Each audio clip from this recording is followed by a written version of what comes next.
This was answered or no? We don't know. Let's see.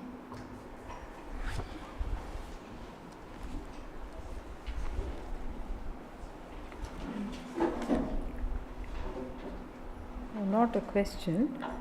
Sanskrit class prayer. Whose is this?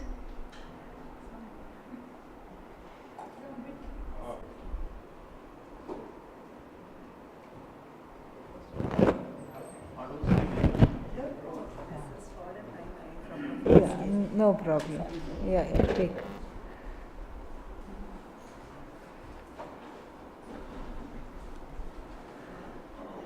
ॐ सहना भवतु सहनौ भुनक्तु सह वीर्यं करवावहै तेजस्विनावधीतमस्तु मा विद्विषावहै ॐ शान्ति शान्ति शान्तिः. We finished 3, 2, 1 in the morning, the third section, part 1, and it ended with a nice injunction or a suggestion for the person who is having who are bhutikamas, means who are desirous of abhyudaya phala. Abhyudaya means progress in the matters of worldly goals, laukika goals. May they worship the one who has no desire for such goals. And what was the connection? The connection is vairagya. The more vairagya that one has, the more freedom there is, and it follows what in the modern new age language is called the law of attraction. The law of attraction. What is this law of attraction? When you don't want to attract things. That is the law of attraction. When you really want, it will not come. Okay? And so, the person of knowledge is depicted as Ishvara-like, Ishvara-esque. So, just as people go to Ishvara for the fulfillment of desires, similarly they also go to the Jnani for the fulfillment of desires, because in the Jnani, Ishvara is invoked. It's not that the Jnani's body, mind, sense complex fulfills their wishes. That is not how we have to take it. It's the fact that the Jnani has no personality other than Ishvara. The Jnani becomes a conduit for everybody's desire fulfillment. So actually this next verse that we are about to enter should not have been in the next section. It's a continuation. It should have been in the same section, but for reasons unbeknownst to us, it's in a different section. And Adi Shankara also recognizes the continuity, so he does not give this section a status of a new section. He does not introduce, he does not make Sangati, a connection, he does not explain anything, he just acts as though it is the same section. But then, why is it a different section? We can say perhaps that the upasamhara is going to happen. The teacher looks at the student. Here, who is the teacher? Angiras. Who is the student? Shaunaka. So Angiras looks at Shaunaka and sees comprehension on his face. Aha, okay, some things this fellow has understood. And then he also sees that Shaunaka is not making any attempt to get up and go. Usually, what happens at the end of the teaching, a person gets up and goes. And in every Upanishad, the student, it's not that the teacher gets up and goes, the teacher will continue to teach until the student says, Alam, enough. And then the teacher gets up and doesn't get up and go, the student gets up and goes in every Upanishad. Here, the Shaunaka is not making any attempt to get up and go. So then the teacher is wrapping up the Shastra in the last section. This is what is called Upasamhara, the wrapping up of the teaching in the last section, Upasamhara. And this Upasamhara is usually of two kinds. Sometimes Jnana Phalam is described as Upasamhara. Jnana Phalam means what? Phalashruti. Phalashruti means what happens if I lead this kind of a life? Isse mujhe kya milega? Because this is important. I need to know why am I pursuing this knowledge? What will I get out of this? I need to know. So this is called Jnana Phalam or Phalashruti. Or another kind of a Upasamhara conclusion would be summing up the teachings, summing up the teachings from the beginning to the end, giving a summary. So this will have, this particular khanda of 11 mantras will have both those, a little bit of this and a little bit of that. So why do we say it's continuation? Because we have here another verse also on the question of kama, desires. So earlier we were told that may the person who is interested in worldly comfort and worldly things, may they worship the Atmajnani. Were we not told that? Yes, we were told that.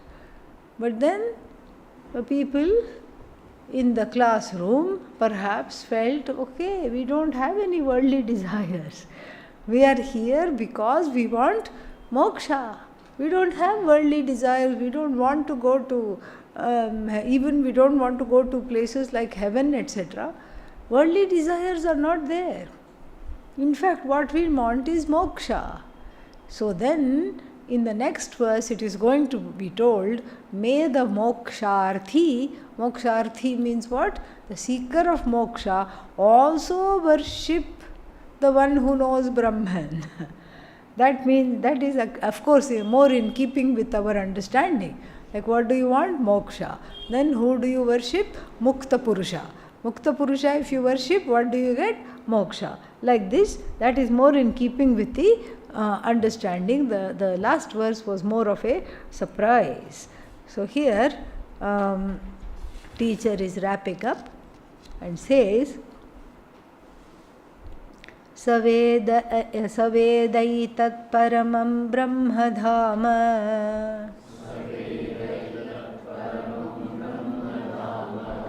yatra vishvam nihitam bhati shubhram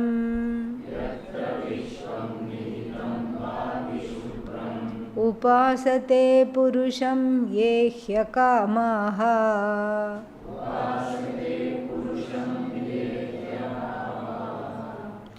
te shukrame taddati vartanti dhiraha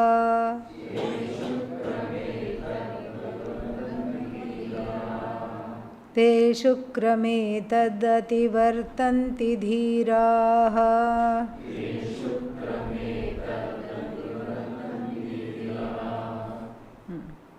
So, sa veda etat, saha etat veda.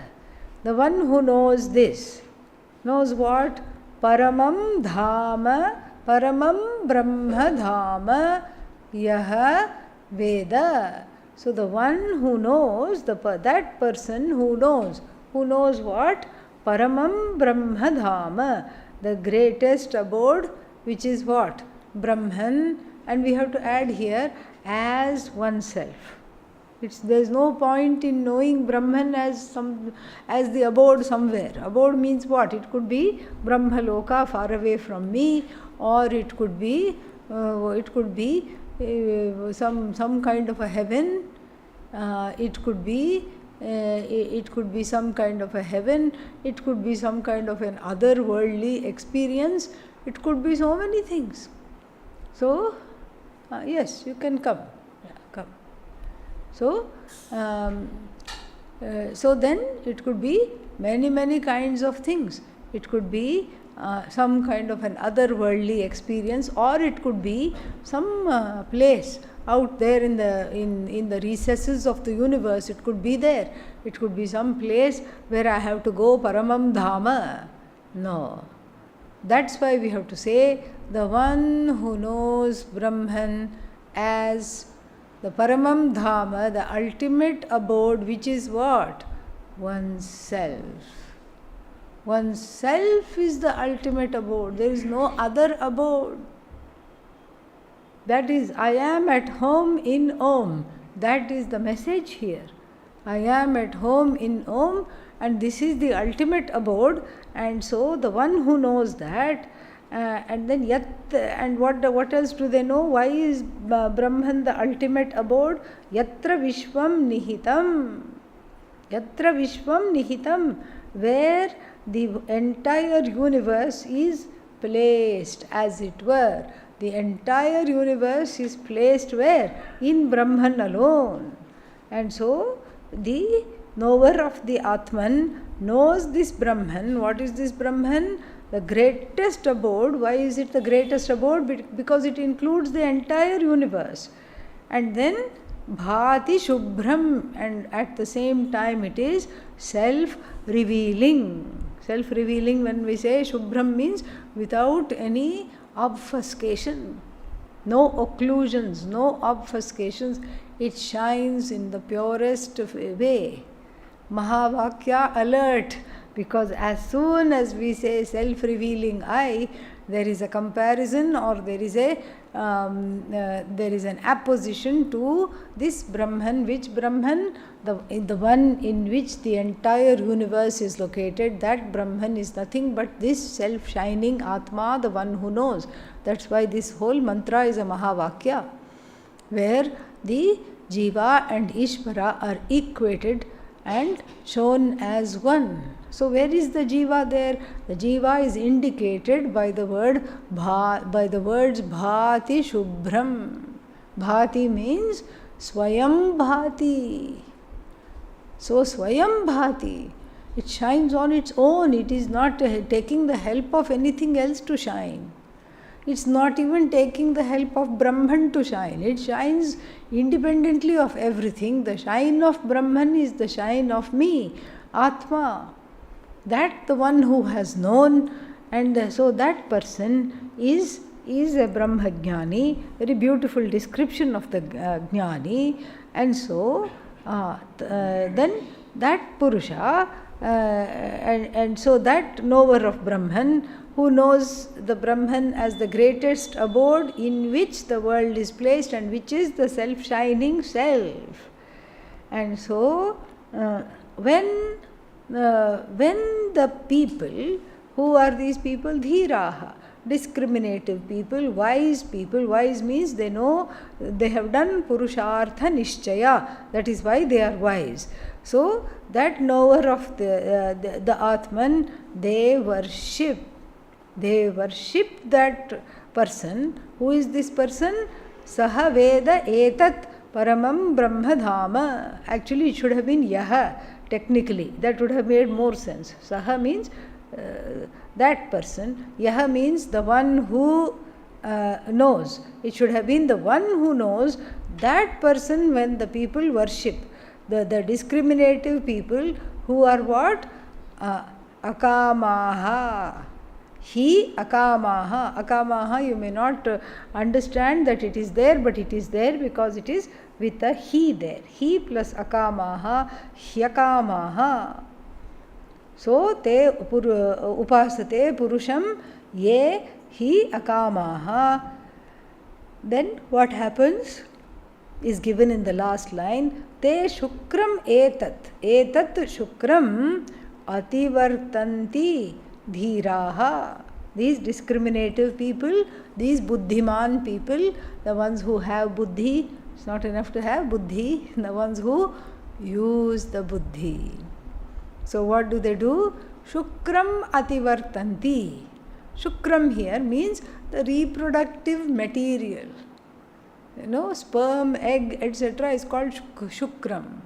Shukram ativartanti. The seed of rebirth, they cross. Very nice way of saying they cross samsara. The seed of rebirth, they cross. Meaning, they don't get into any wombs for being born again, because what is the cause of birth?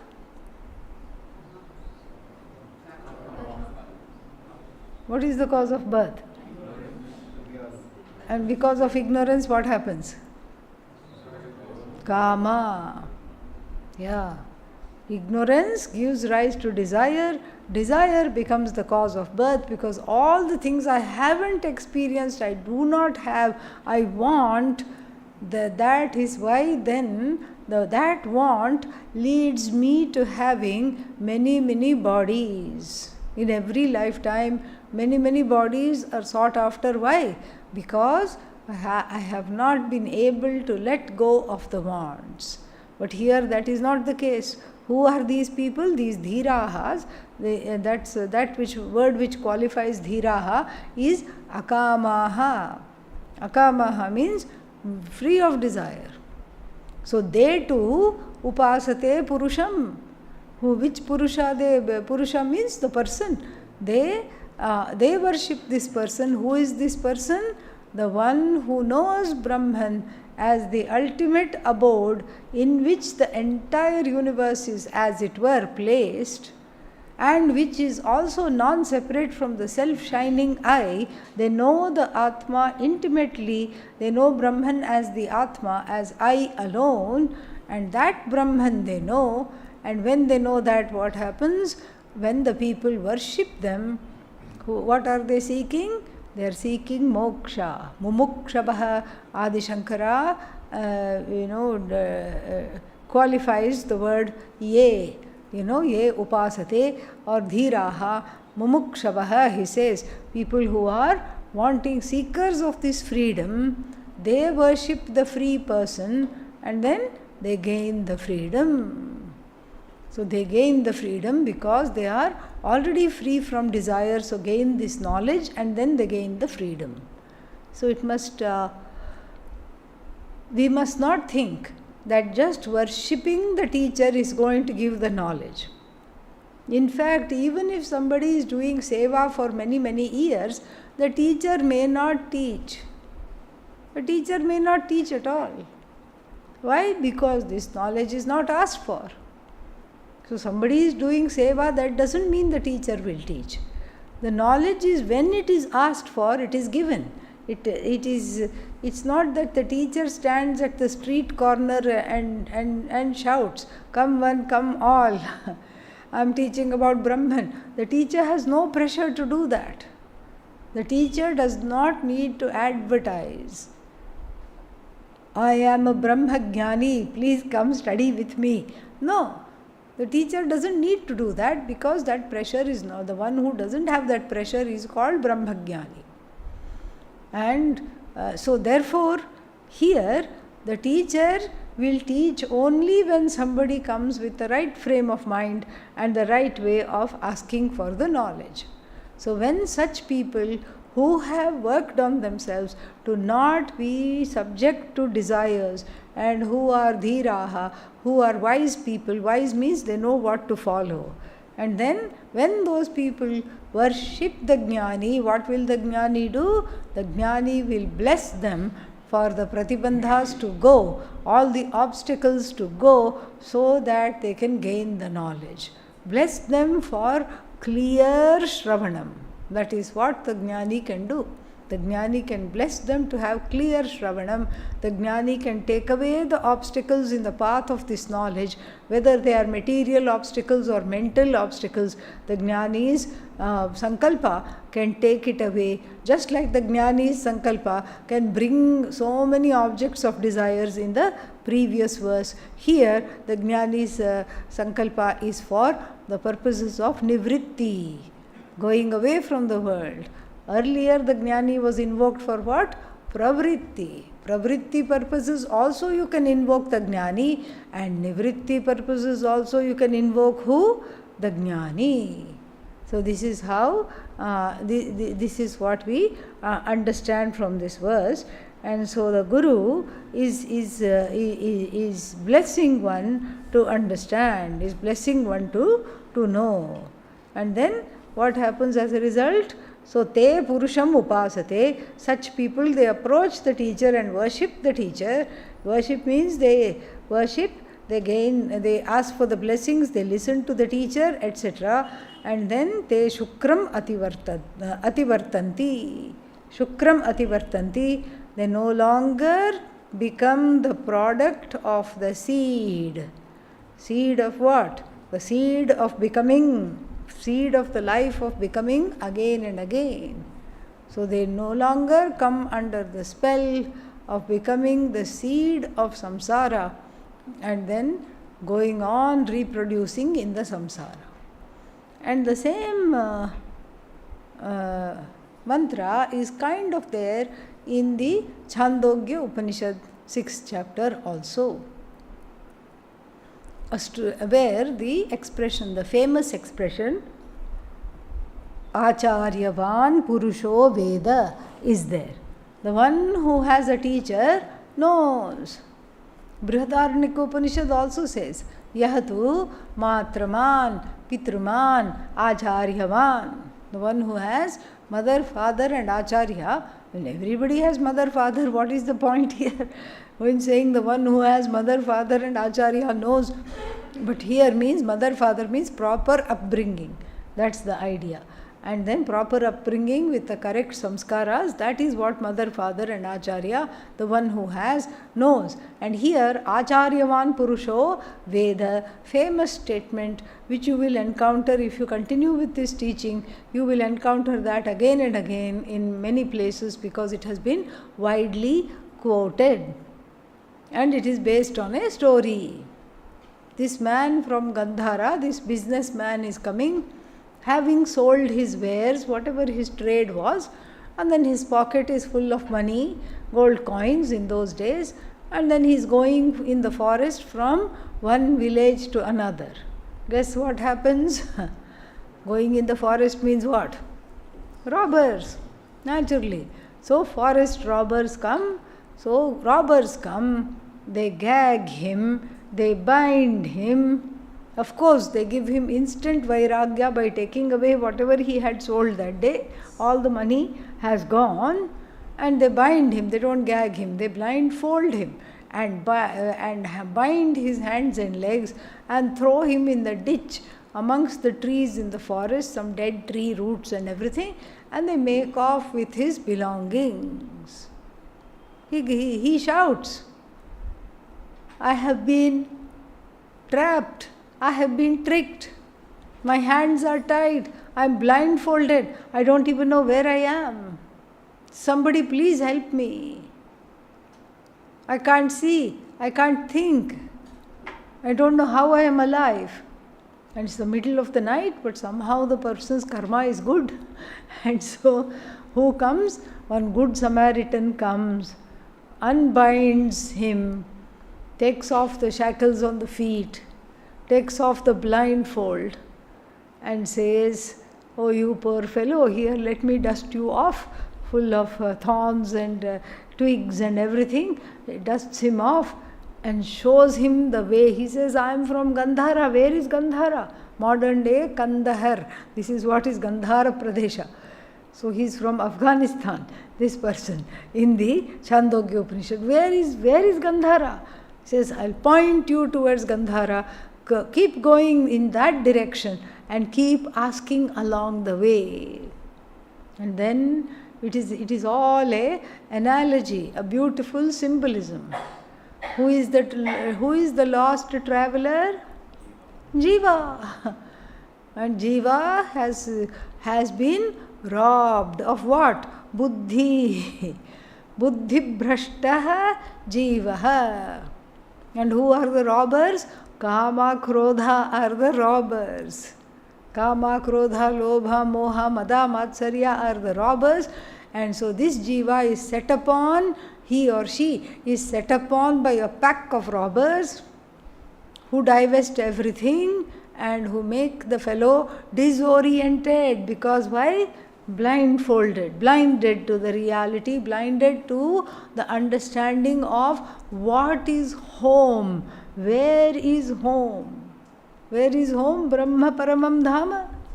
Here the person doesn't even know the home. And then what happens? A good Samaritan comes. Somebody who is a good person. Who is this good person?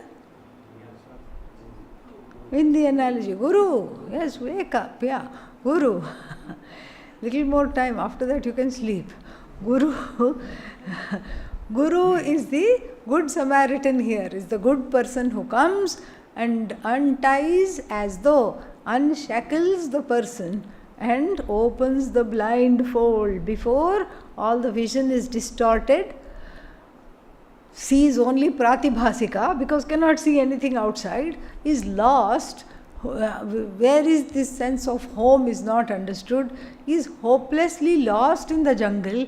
And so in the jungle, what is the jungle? Samsara. Samsara is the jungle. Thank you for waking up. So samsara is the jungle, and then the person is lost in samsara, crying out, and then what happens? Slowly they come and they release, the Guru comes and releases him, releases the jiva, and then points to where Gandhara, the home, is. Points to the teaching. The pointing shows that it is through implication, lakshyartha, not vachyartha. It is not that the teacher, the Guru here does not give GPS coordinates, latitude this much, longitude this much, take a left turn and then a right, because that would mean that Brahman has become an object. So here it's just pointed to, meaning Brahman is understood lakshanaya through the implied meaning of the words rather than actual objectification. And then he also says, keep asking the people if you're on the right track, keep walking and asking. Meaning what? Mananam, nididhyasanam is also needed. Please do that, and then you will reach home. And then after the story, the Upanishad concludes, Acharyavan Purusho Veda. If the teacher is there and there is Shraddha for the teacher, even the one who is not desirous of this knowledge, a weak mumukshu with a mumuksha, the flame of learning is so weak. You don't even have to blow it out, it goes out by itself. And this kind of a weak desire for learning, if you bring it to the proper Guru, it can become a conflagration and one can qualify for this knowledge. That is the idea. Next one.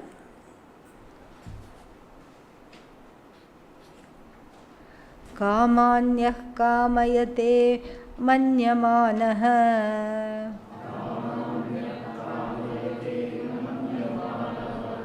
sakamabhirjayate tatra tatra paryapta kamasya kritatmanastu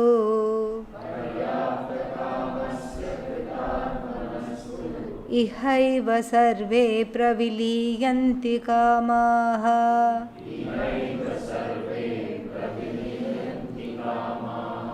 Yah kaman kamayate manyamanaha.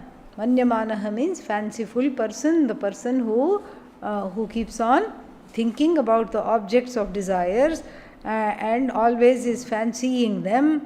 Kaman kamayate, keeps desiring the objects. And then what happens to such a person? Because of those kamas, kamabhihi, and also two ways. Because of the kama is born again and again. Punarjayate Yatra tatra, what is that? Tatra tatra is keeps on being born here and there. One meaning is because of the kama, the next birth keeps on taking place, and or kama bhihi can be seen as the tritiya in the sense of along with. So the person helpfully is born along with the objects of desires. So the person is born, let's say the person wanted some kind of was very, very keen on ice cream in the previous life. Every day ice cream. Morning ice cream, evening ice cream. Without ice cream, the person did not think I could live. Next life, what? Yeah. Bacteria. Yeah, bacteria in the milk. Yeah, always be here. Always be with that. There are all these ice cream bacteria also.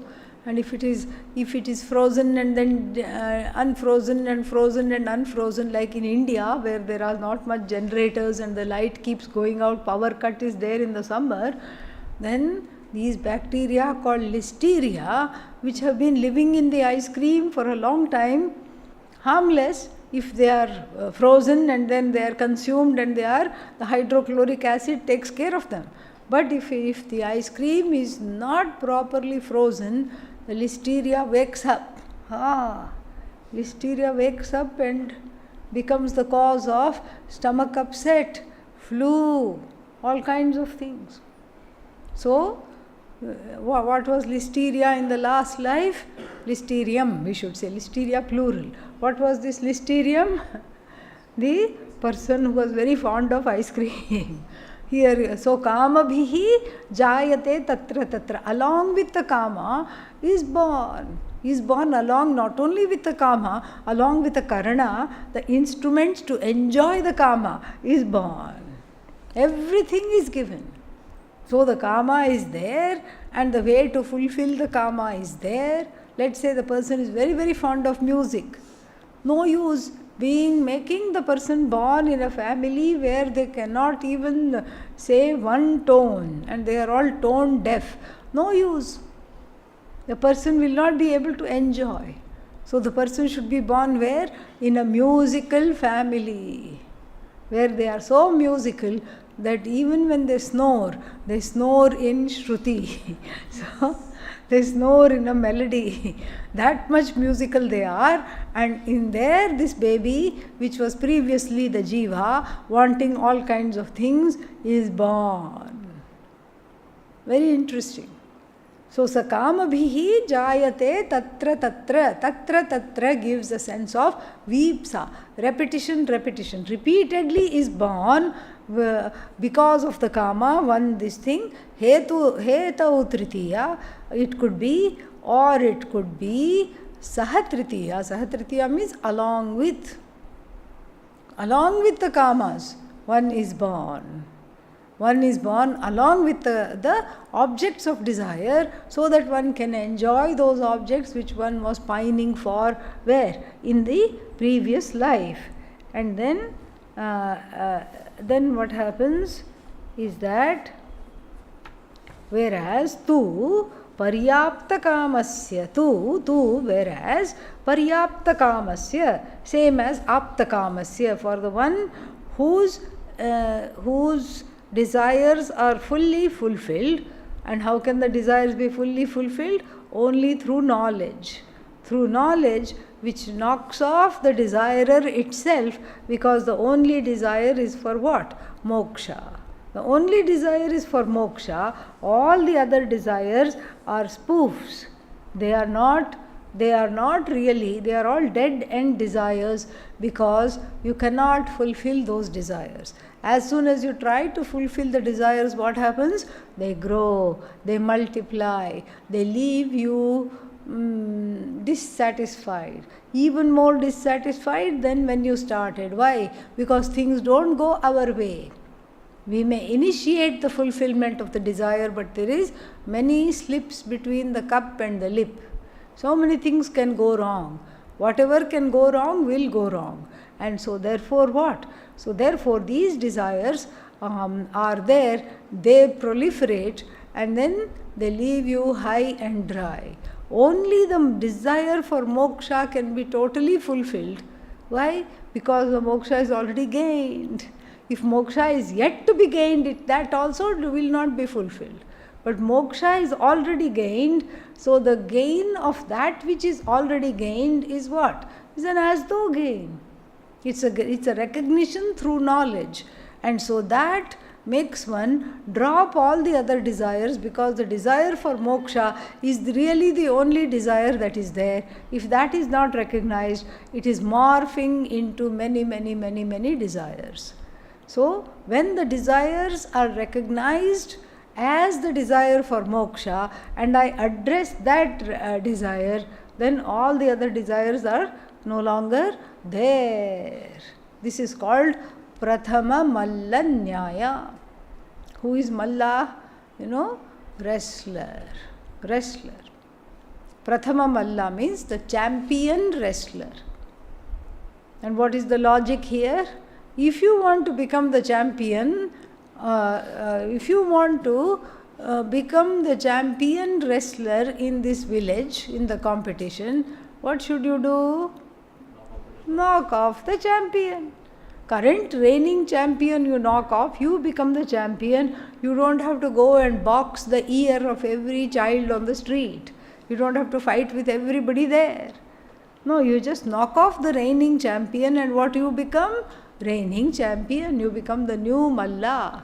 Old Malla knocked off, new Malla. Who is that? You. So here also, either you fight every desire or try to fulfill every desire, or you knock off that main desire, which is what? I want to be free of being a desiring person.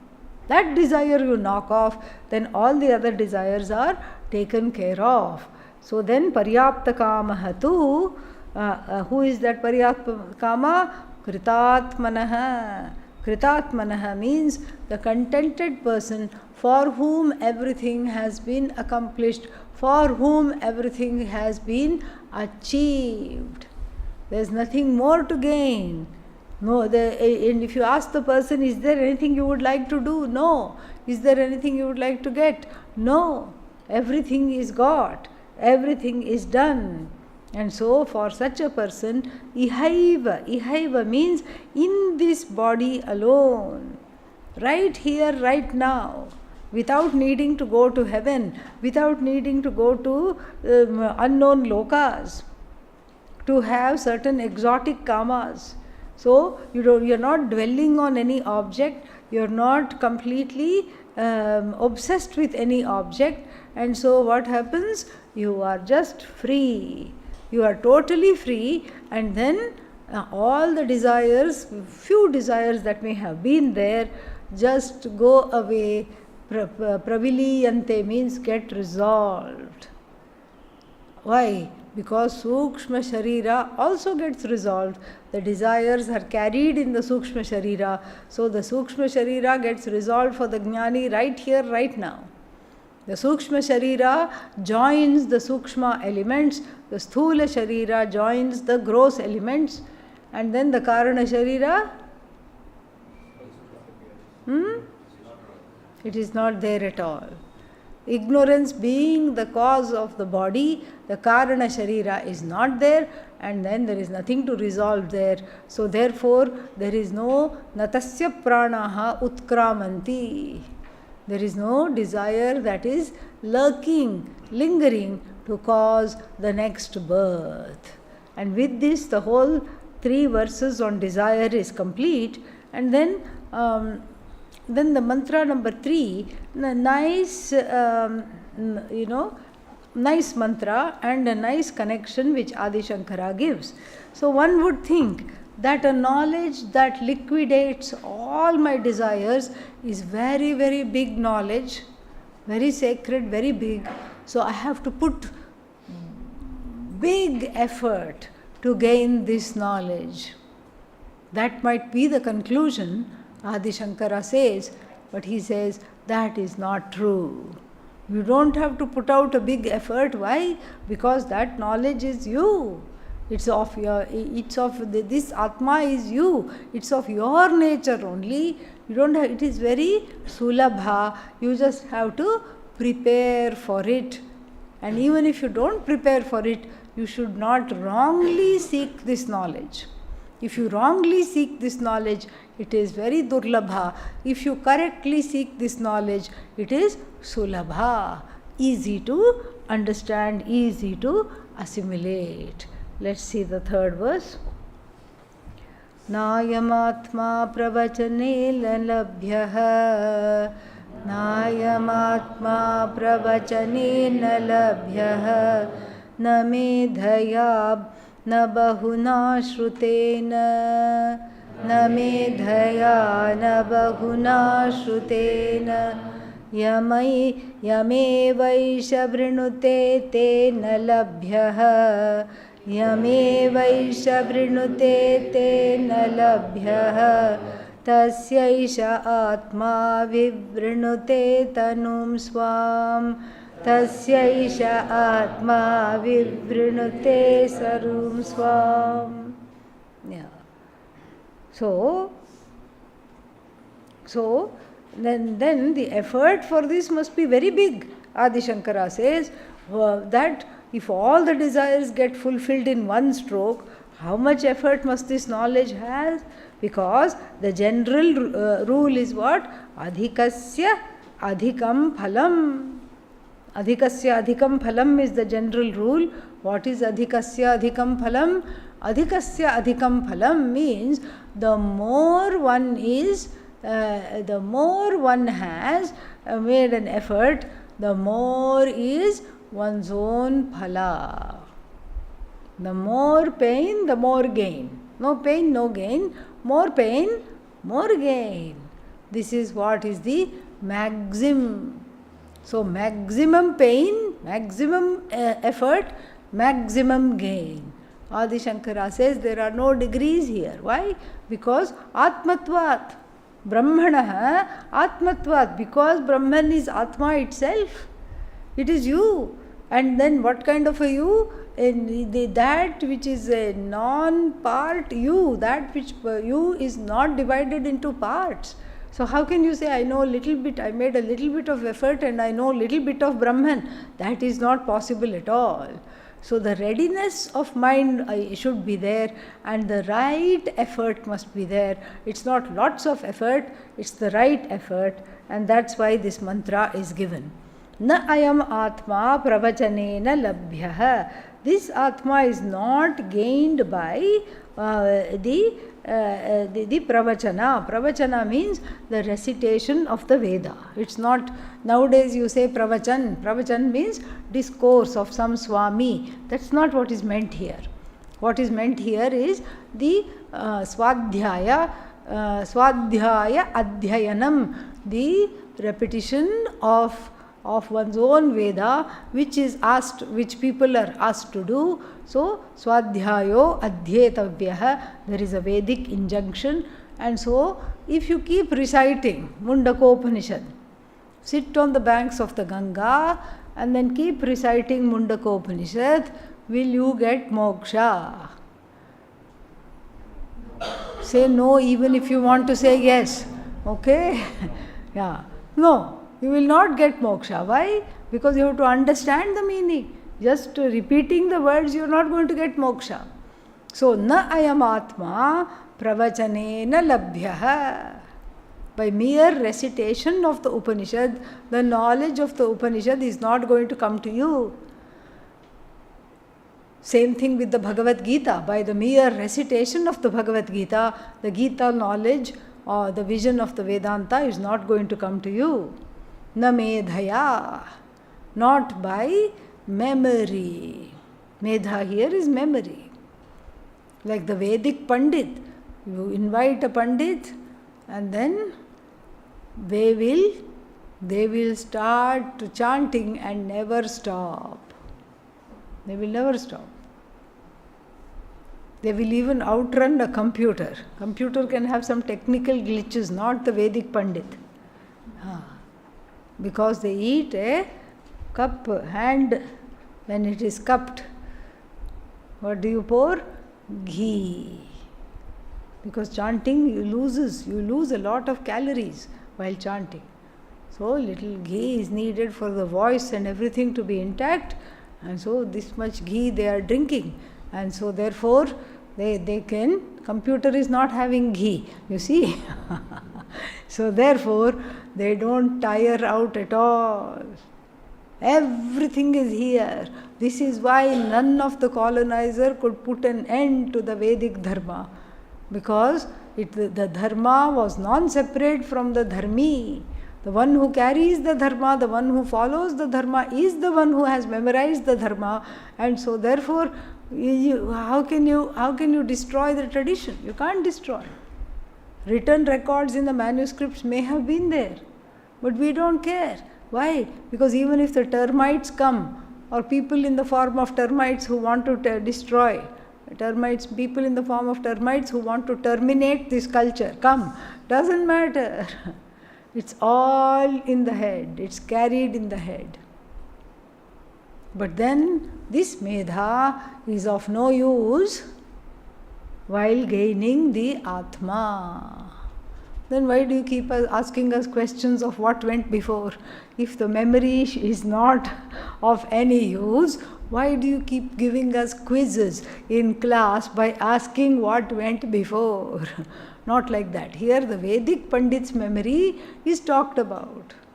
The memory is not a means to know the Atma.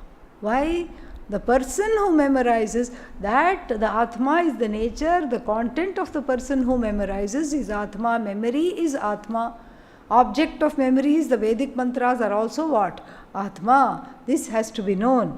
Na medhaya, na bahuna shrutena. Bahuna shrutena means by listening to the chantings, listening to the various Vedic chantings, and then by, or you can say by the study of various disciplines of knowledge, and by listening to many teachers, you can say. Na bahuna means by many people, shrutena, by listening to not one person but many people, one might think.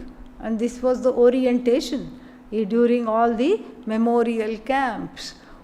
Many people thought, if I double my Shravanam by quickly going over there into that hall and finding out what's happening and listening to that teacher, and then I'll come back and listen here, and then I'll rush and go over there, then what will happen?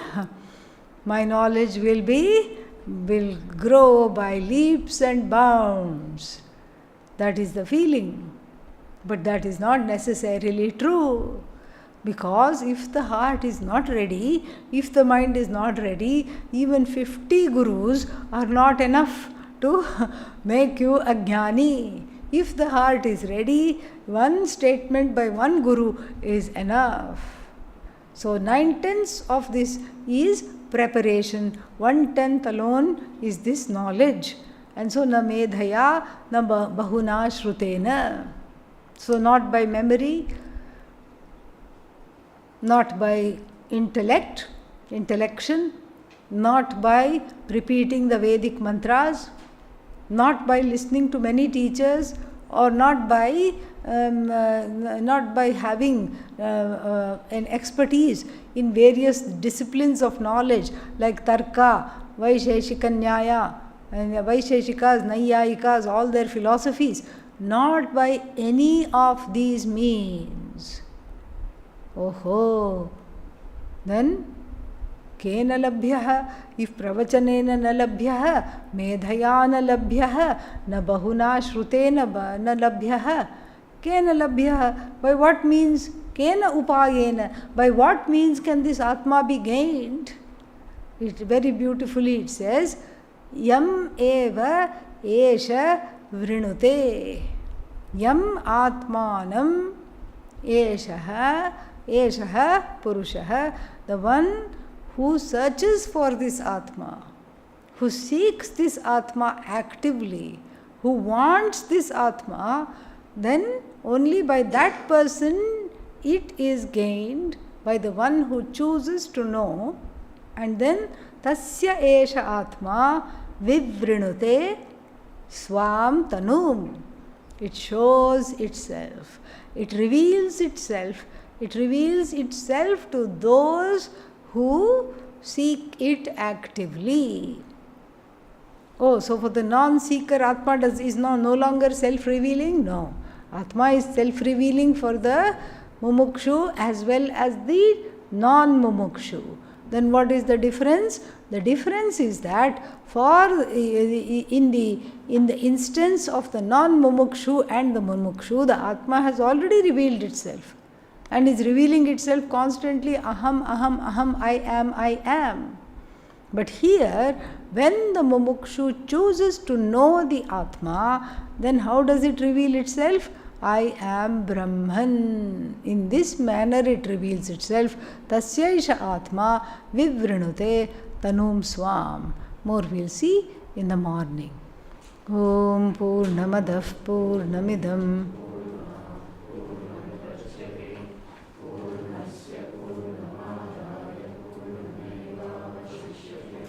Om Shanti Shanti Shanti Harihi Om Shri Gurubhyo Namaha Hari